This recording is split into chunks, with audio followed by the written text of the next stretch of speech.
Hello and welcome back to my channel.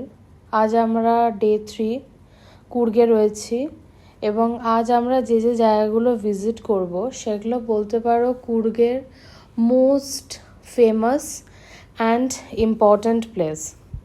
প্রথমেই আমরা আসবো হচ্ছে ভাগাবানডালা কিন্তু তোমরা অবশ্যই ভিজিট করো।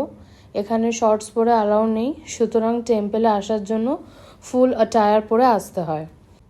নেক্সট আমরা গেছি টালাকাবেরী টেম্পল। এটা হচ্ছে কাবেরী নদীর উৎপত্তি স্থল। ঠিক আছে, বলা হয় যে কাবেরী নদীর উৎপত্তি কিন্তু এখান থেকেই হয়েছিল। এই যে জলটা দেখছো এটা একদম পবিত্র জল, তোমরা এখানে স্নান করতে পারো। একটু রেস্ট নিয়ে বিকেলে আমরা এসেছিলাম রাজাস টুম্বে। রাজাস টুম্ব খুব একটা খাস নয়, বাট হ্যাঁ তোমরা ভিজিট করতে পারো। এই যে জায়গাটা দেখছো এটা হচ্ছে টালাকাবেরীর একদম বাইরেটা। অলদো এখানে ভেতরে ক্যামেরা অ্যালাউ করে না, সেজন্য বাইরেটা তোমাদের দেখালাম।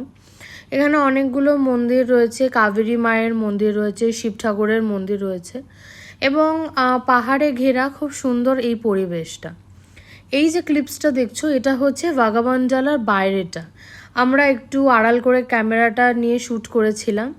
এটা ত্রিবেণী সঙ্গমা, ত্রিবেণী নদী অর্থাৎ 3 নদীর মিলনস্থল। এই জল পেরিয়ে নর্মালি ভাগাবানডালা মন্দিরে প্রবেশ করতে হয়, কিন্তু দুটো এন্ট্রি রয়েছে। সো তোমরা চাইলে জলে পা দিয়েও প্রবেশ করতে পারো, পা ধুয়ে, বা তোমরা নর্মালিও জুতো খুলে প্রবেশ করতে পারো। কিন্তু মেন থিং হচ্ছে অ্যাটায়ার, ফুল অ্যাটায়ার পরে আসতে হবে। তবে আমি বলবো যে ত্রিবেণী সঙ্গমাতে পা ধুয়েই কিন্তু প্রবেশ করো। আর এখন তোমাদের সাথে আমি কিছু ছোট ছোট ক্লিপস শেয়ার করলাম। আর এটা হচ্ছে রাজাস টুম্ব থেকে পুরো কুর্গ শহরটা দেখা যায়। তোমরা কিন্তু কুর্গ গেলে অবশ্যই এই দুটো জায়গা ভিজিট করো।